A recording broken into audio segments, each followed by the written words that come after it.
Now, in other news, beleaguered British Prime Minister Sir Keir Starmer is attempting something of a reset today as he faces a growing threat to his leadership following pretty disastrous local and regional election results. Starmer saying that he's taking responsibility to ensure positive change is brought about, warning if the Labor government doesn't get it right, the country will go down a very dark path. He's promising a bigger response in areas such as economic growth, energy, and also closer economic ties. The election results last week were tough, very tough. We lost some brilliant Labour representatives. That hurts, and it should hurt.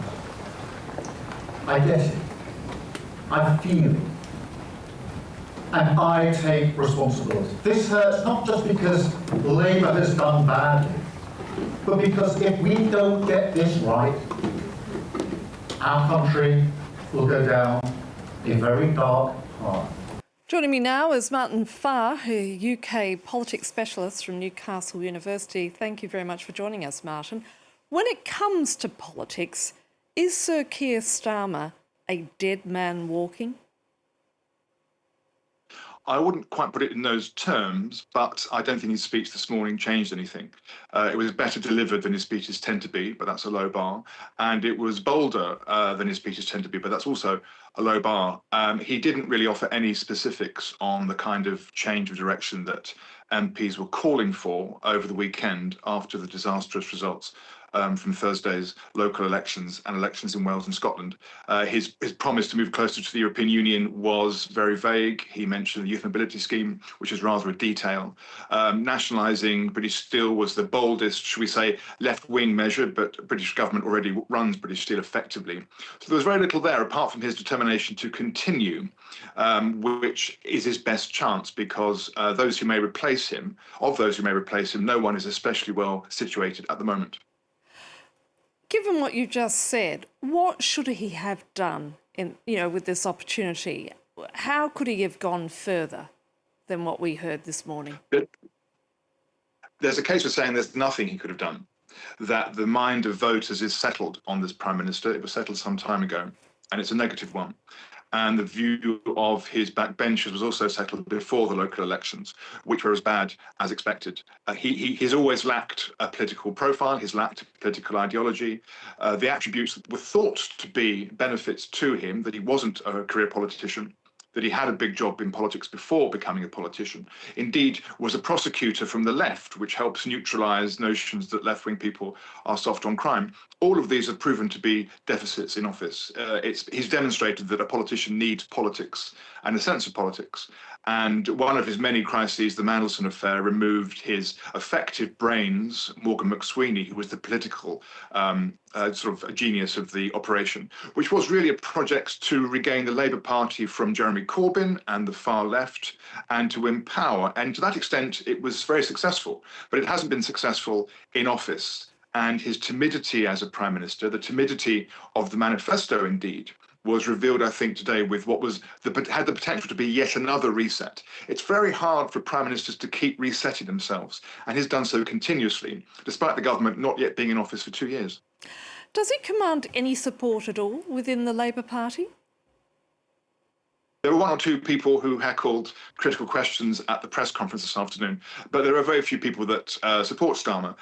One of the peculiarities of the last general election in 2024 is that there's an enormous parliamentary Labour Party, mainly composed of people who've never been elected before, which curiously will be the case with Reform and Green Party councillors over the next 2 years. They have no experience of politics. Their majorities were also often very narrow, very small majorities, so they could be one-term MPs. So it's quite a febrile, volatile situation. The key development in the last 5 minutes, literally, is that Catherine West, the Labour backbencher, has said that she will be trying to canvass 81 signatures to trigger a contest, but that the contest will take place in September, just before the party conference. That is clearly, though she hasn't stated it, to get Andy Burnham into Parliament to replace Keir Starmer. Now, the key point about this is that Wes Streeting is the most likely other candidate. Burnham's on the soft left, Streeting's on the right. Streeting would never beat Burnham in an election from members. He would never beat Starmer in an election from members, who are broadly speaking on the left of the party. So his chance is now. If he stands now, he has the MPs, and he could replace Starmer if he chose to. He said he won't do so. And the King's speech, which will announce the government's programme, is on Wednesday. So it's an extremely difficult week for the Prime Minister and indeed for his potential challengers. And talking about Andy Burnham, for our international audience, they might not be aware, he's an extremely popular mayor of Manchester, the UK's second largest city, and as you say, has been touted very much as a potential challenger to the leadership. But he doesn't actually have a seat at Westminster. So given what you were just saying there, are we likely to see that process being sped up so he indeed can stand as a potential leader? Well, one of the things that was likely to keep Starmer in office were that none of his successors, likely successors, were in a position to be able to challenge him. Angela Burnham has issues with her tax affairs, Streeting was implicated in the Mandelson scandal, and Burnham wasn't in Parliament, which he has to be in order to challenge the Prime Minister or leader of the party.